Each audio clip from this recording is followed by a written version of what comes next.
The most dangerous thing about isolation? It almost never starts with being alone. It starts with a sentence that sounds responsible, mature, fine.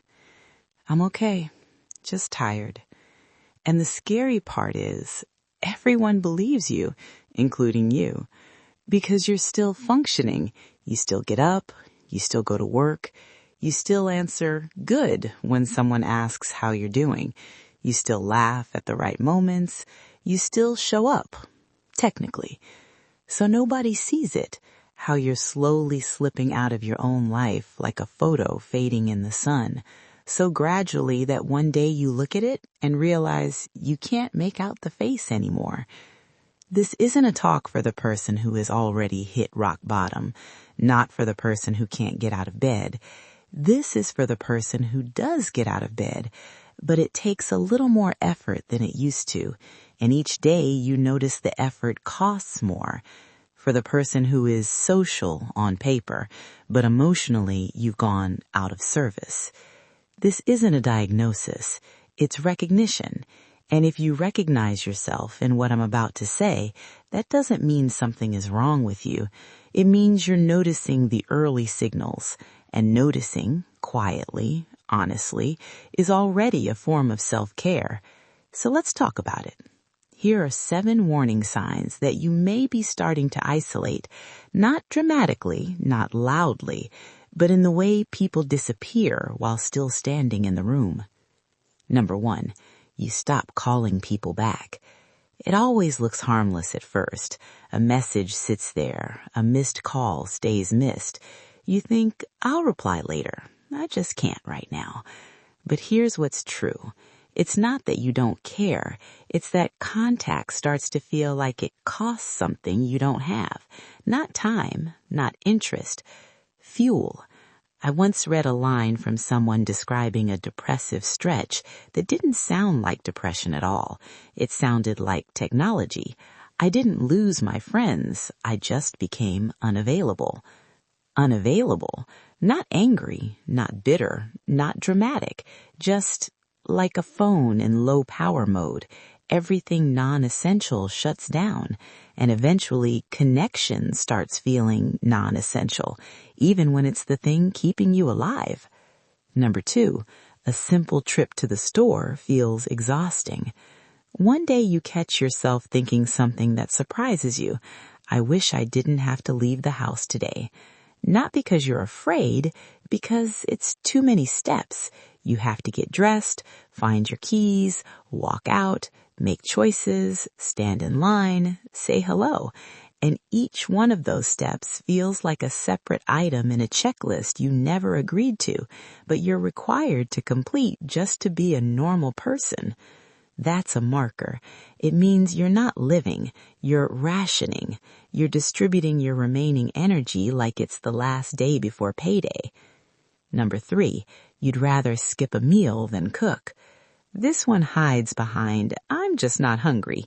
Tea instead of food, a handful of crackers, a snack that becomes dinner. Later. But this isn't about nutrition. It's about how care for yourself starts to feel complicated. Cooking means planning, choosing, starting, finishing. And isolation doesn't begin by destroying your big dreams. It begins by quietly removing your ability to support yourself in small ways. Not because you don't deserve it, because you don't have the bandwidth. Number 4, things that used to comfort you don't reach you anymore. You turn on a show, put on a playlist, try a movie you used to love, and it's not bad. It's worse than bad. It's nothing. Like you're watching through glass, like someone lowered the volume on your feelings. Not empty, muted, like the colors are still there, but the saturation is gone. Your world keeps happening, but nothing leaves a mark. And if you've never felt that before, you might not even know how to explain it. You just know you're not being touched by your own life. Number 5, you start finding excuses to skip family gatherings. No fight, no drama, just avoidance, because family means questions, and you don't have answers that won't cut you open. So you say, can't make it, busy week, another time. And slowly the circle of people you can be real with gets smaller, smaller, until it's one person, and sometimes it's zero. And the loneliest part? It's not that nobody's around, it's that nobody can reach you. Number 6, small tasks start to feel like mountains. Reply to an email, make an appointment, fold the laundry. You know it's not a big deal, but inside it feels like standing at the base of something steep, and you can't explain why your legs won't move. It's not laziness, it's drag, like you're walking through thick water. Isolation doesn't always knock you down. Sometimes it just makes everything sticky, and you spend your days pushing against resistance nobody else can see. Number 7, time starts slipping. This is the quietest sign. You look at the date and think, wait, it's Friday already? Days blur, weeks evaporate, nothing sticks to memory because nothing is anchoring you, because the most important thing has faded. Engagement, presence, that feeling of being inside your own days instead of watching them pass like cars on a highway.